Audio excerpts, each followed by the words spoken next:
महाराज जी कहते हैं, महाराज जी कैसी विडंबना है, रात्रि भोजन करने वाले दिन का बना खाते हैं और दिन में भोजन करने वाले रात का बना। जब कभी भी शादी रिसेप्शन में जाते हैं ना, किसी भी रिसेप्शन में जाइएगा, सुबह जो आपके यहाँ रिसेप्शन में भोजन परोसा गया है वो भोजन रात के अंधेरे में बनता है। हैलोजन लगा देते हैं, कीड़े गिरते रहते हैं उसमें, उसी में सेव छनता है। रात के समय ही वो बढ़िया नमकीन पूड़ी निकालेंगे, रात के समय ही वो बाफले का आधा आटा उसन चुके होंगे, रात के समय उनकी सब्जियां कट पिट करके बराबर हो चुकी होंगी। रिसेप्शन की खूबी है, किसी भी जैन समाज का रिसेप्शन देखिएगा कि अगर मान लीजिए सुबह का रिसेप्शन आपने दिया है तो मिठाइया जो होता है वो रात में आधा भोजन बना करके 70% तैयार रखता है। सुबह सुबह क्या करता है, सुबह सुबह बढ़िया तुम्हारी पालक पूड़ी निकाल दी छन के, जब भाई साहब गरम पनीर बना करके रात में रख दी, 6 घंटे में जब उसमें फर्मेंटेशन हो जाता है ना, उसके बाद पनीर में जो टेस्ट आता है वो ताजी पनीर में कहाँ आता है। सड़ी सब्जी और प्यारी लगती है क्योंकि उसमें वैगनर वगैरह डाल करके और फ्रेग्रेंस डाल दिए जाते हैं, फिर उसके मजे अलग होते हैं।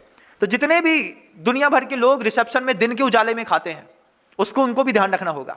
दिन के 10 बजे का भोजन रात के 10 बजे बना है और रात में 9 बजे खाने वाला भोजन दिन के 10 बजे बना है। तो महाराज जी का रात में खा लें, रात में बनाना और रात में खाना दोनों पाप है। रात का बना दिन में खाना यह भी पाप है। आपके घरों के अंदर ऐसा ही होता है, करके देख लीजिएगा पूरी दुनिया में। कोई बोल दे किसी के हमारे यहाँ रिसेप्शन में सुबह 5:15 बजे से कड़िया चढ़ी और उसी समय खाना बना, 9 बजे कुछ प्रोवाइड ही नहीं करा पाएंगे सिवाय पोहा के।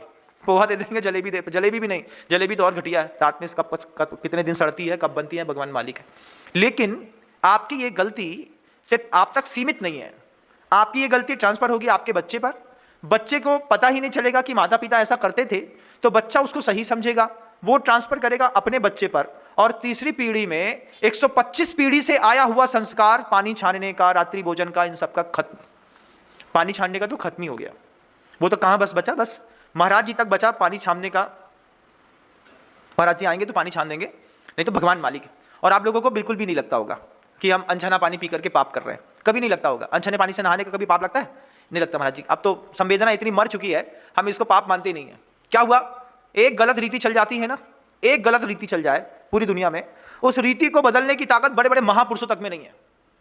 आचार्य सोमदेव सूरी के समय पे एक गलत रीति चल गई, 10वीं शताब्दी, यशस तिलक चंपूकार, उन्होंने उस गलत रीति को किस तरीके से धरा, आश्चर्य मानेंगे। ग्रंथ पढ़ते हैं तो छांटते हैं, उसमें लिखा सोमदेव सूरी महाराज ने कि प्रतिमाधारी जो होता है वो वित्त स्त्री का भोग कर सकता है। अब ये शब्द जब लिखा स्वयंभू मतलब यशस तिलक चंपू में सोमदेव सूरी महाराज ने, 10वीं शताब्दी के महान आचार्य थे। उस समय एक परंपरा थी कि पैसा देकर के स्त्रियां भोगी जाती थी। उस परंपरा को सार्वजनिक मान्यता मिली हुई थी, कोई उसको बुरा नहीं मानता था, कोई बुरा नहीं मानता था। और कोई बुरा नहीं मानने के कारण वो परंपराएं 2 प्रकार की चली। मतलब आज तो वो शब्द खैर कोई बोलता नहीं होगा, लेकिन पहले के जमाने में घर के अंदर एक और महिला ऐसे रख ली जाती थी। इसी थोड़ा सा 100 साल पीछे जाएंगे तो आपको वो चीज दिख जाएगी। उस महिला का नाम रखैल शब्द रखा जाता था। क्या है, पत्नी तो है, जे को ना है, इनको रख लो है। ये क्या क्या रख लिया है, इनसे शादी नहीं करी है, इनको रख लिया है। और रख लेने के बाद क्या है, जिनके भोग उपभोग की कहानियां इनके साथ होती रहती हैं, जे सार्वजनिक रूप से सबके सामने नहीं आती हैं, सबके सामने लीगल वाली आएगी, इलीगल वाली लेकिन घर के अंदर ही रहेगी। घर के अंदर रह करके खाना बनाना, उठना बैठना सब करते थे। 10वीं शताब्दी में इस तरीके की कोई वित्त स्त्री होती थी।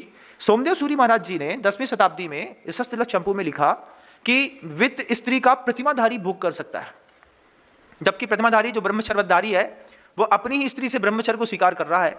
जब अन्वेषण किया गया तो पता चला कि आचार्य महाराज ने इतनी बड़ी बात, इतनी बड़ी गलती वहां पर कैसे करी होगी। तो वो जमाने की जो रीतियां चल जाती हैं ना, उस रीतियों को पलटना बड़े बड़े साधुओं तक के बस की बात नहीं होती। आज आप रात में खाने लगे, आपको लगता है कि मेरे प्रवचन से ये रीति बदल जाने वाली है, गलत फहमी में है। हमारे प्रवचन से अब तुम रात्रि भोजन नहीं छोड़ोगे, हमारे प्रवचन में अब मांस की बात आ गई है। अब हम रात्रि भोजन की बात नहीं करते, हम नहीं कहते तुम रात्रि भोजन छोड़ो, हम बस इतना कहते भैया नॉनवेज खाने का त्याग कर दो। क्यों? जितना तुम गिरोगे उतनी परिभाषाएं गिरती चली जाएंगी। आज हम बात करते हैं ऐसे फूड मत खाया करो जो कल्चर्ड होते हैं। कैसा वाला, उसको अंग्रेजी में कुछ कहते हैं, उसका नाम मुझे याद नहीं है, पहले बोल चुका हूँ एक बार। क्या होता है कि जैसे वो मांस होता है ना, तो उसको सोयाबीन में मांस का आकार देकर के उसको बना देते हैं, तो उसमें टेस्ट मांस के जैसा आता है। ऐसे भी कल्चर हो गए। वीगन नहीं, वीगन तो साफ सुथरे होते हैं। सोयाबीन होती है, सोयाबीन का वो ऐसे पदार्थ बनाते हैं, मतलब जैसे जो मांसाहारी व्यंजन होते हैं बिल्कुल वैसे ही बनाते हैं, होते शाकाहारी है लेकिन वो टेस्ट मांसाहारी जैसा आता है। तो ये भी पाप है। अब ये परिवर्तन जो स्वरूप का हो रहा है, ये स्वरूप का परिवर्तन धीरे धीरे अगर आपने स्वीकार किया है तो स्वरूप के परिवर्तन को बदलने की ताकत अच्छे खाक साधु में नहीं है। कितने भी महान आचार्य एक मंच में बैठ जाए ना, 50-55 एक साथ भी, और वो सामूहिक रूप से भी पूरी जैन समाज को दुनिया की बोलें अब रात्रि भोजन का त्याग कर दो, ये परंपरा में नहीं है, 55 आचार्य मिलकर के नहीं कर सकते। अब आप कर सकते हैं अगर चाहें तो।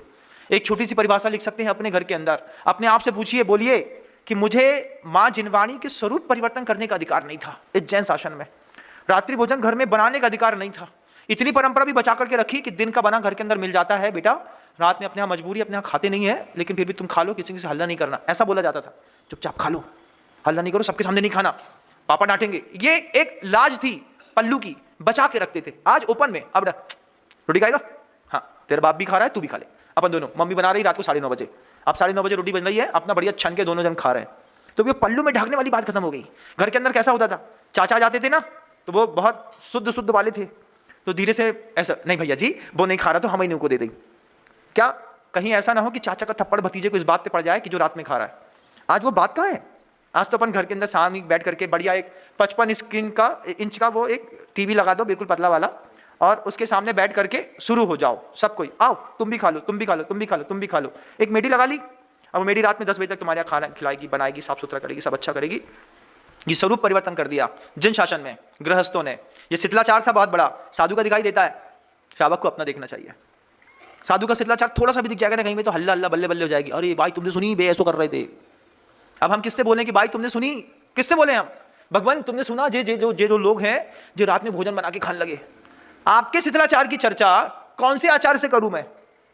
साधु का कुछ हो जाएगा तो बवंडर तो होता ही है, करते ही हैं लोग, लेकिन सब श्रावक गलत करता है तो श्रावक की गलती की चर्चा साधु किससे करे? किसी से नहीं। घूट पी करके रह जाए पानी का, क्यों? और क्या कर सकते हैं? तुम लोग का बहुमत ज्यादा है, तुम जो करो सब सही है। हमने जो निर्णय ले लिया महाराज को भी मानने पड़े हैं। आपने कह दिया, हमने मान लिया, हम नहीं बिगड़े, आप बिगड़े। आपने कहा महाराज जी चलेगा रात्रि भोजन, चलाओ ना, आप स्वरूप परिवर्तन कर रहे हैं। थर्ड जनरेशन के पास कोई डाटा ट्रांसफर नहीं होने वाला। आपने कॉन्वेंट स्कूल के एचआर की बात मान ली ना, आपको टिफिन अलाउ नहीं मैम प्लीज, हमारी स्कूल में पढ़ाना है तो बच्चे को टिफिन मत भेजिएगा प्लीज। अब 7 जात के लड़के एक ही थाली में खाएंगे, 7 जात के लड़के पता नहीं कौन सी जात का बना खाएंगे, 7 जात के लड़के एक साथ बैठेंगे, वो हमारा लेगा हम उसका लेंगे। कल को उसने कुछ चाट फोड़ फाड़ के डाल दिया, कुछ और मिला दिया, कोई देखने जा रहा है? आप देखने जाते हैं? बच्चे क्या बोलते हैं? बस हाँ जी बहुत टेस्टी खाना मिलता है, बस इतना ही, इतने में हो गया। टेस्टी खाना ही है जैन शासन की शान, ये तो नहीं थी। लेकिन हमने अपने बच्चे के लिए इतना नहीं बोल सकते कि हम जैन हैं। कितना अच्छा आइडिया है, बच्चे के गले में तुलसी की बिल्कुल पतली माला डालो, एक छोटा सा गुड़िया होता है ना, बिल्कुल पतला वाला मिलता है बाजार में 10-15-20 रुपए का, एक माला गुड़िया उसके उसमें पहना दो, उसमें एक रीम का लॉकेट टांग दो और जाकर के प्रिंसिपल से बोल दो हमारे बच्चे की गुरु दीक्षा हो गई है, हमारा बच्चा सिर्फ घर का भोजन करेगा। इतना सा बहाना मारना था बस, हमारे बच्चे की गुरु दीक्षा हो गई है, हमारा बच्चा सिर्फ घर का भोजन करेगा, आपकी स्कूल के रूल्स हैं, लेकिन हम अपने बच्चे के लिए टिफिन भेजेंगे, पानी बॉटल भेजेंगे, आपकी मर्जी का पैसा देंगे, लेकिन हमारा बच्चा आपके स्कूल का नहीं खाएगा। इतनी सी व्यवस्था बना दी होती तो सारे बच्चे बच रहे होते हैं। लेकिन आज सारे बच्चे फसल में सुरबाज से कीड़ा, सुरबाज से पेस्टिसाइड जना डाल दिया महाराज। अब वो बच्चे से बोलो घर का खा लो, मम्मी ये क्या है समझ में नहीं आ रहा, लपटा समझते नहीं बच्चा बेचारा, पिज्जा तो समझता है, मोमोज समझता है, वो पता नहीं कैसा दिखता है, वो दिखता ही कैसा है बताओ, वो तो समझ में आता है। घर का खाजा, गुंजिया, गोठा, ककड़िया, पपड़िया, खुरमी, क्या क्या बनता था, ट्रेडिशनल फूड खत्म। आ रही है दिवाली, अभी आप करेंगे वही नौटंकी फिर से, क्या 4000 रुपये दे दो, काय के लिए? दिवाली आ गई, नाश्ता लाना है। नाश्ता लाना है कि बनाना है? अरे महाराज बनाने की बात मत करो, हमारे घर की बहुएं गोठा बनाना नहीं जानती, खुरमी बनाना नहीं जानती। अरे कुछ तो जानती होगी, भारत पाकिस्तान का नक्शा बनाना कुछ तो जानती होंगी, जो जानती होगी बस वही करो। कसम खा लो इस बार की कि इस बार की दिवाली में बाजार के नाश्ते का प्रयोग हम अपने घर के अंदर नहीं करेंगे। दिवाली से पूर्व में इतना सा संकल्प कर लो। लेकिन इंदौर शहर है, एक जगह भी हम निकल रहे थे रीगल चौराहे के पास से, तो एक मिठाई की दुकान मिली। कौन सी नाम दुकान बताओ? साधुराम? मधुरम नहीं, एक और दुकान थी, उसके बताते हैं उसकी दुकान में कभी बासी मिठाई नहीं बिकती। शीतल, हाँ बताते हैं बासी मिठाई नहीं बिकती। तो क्या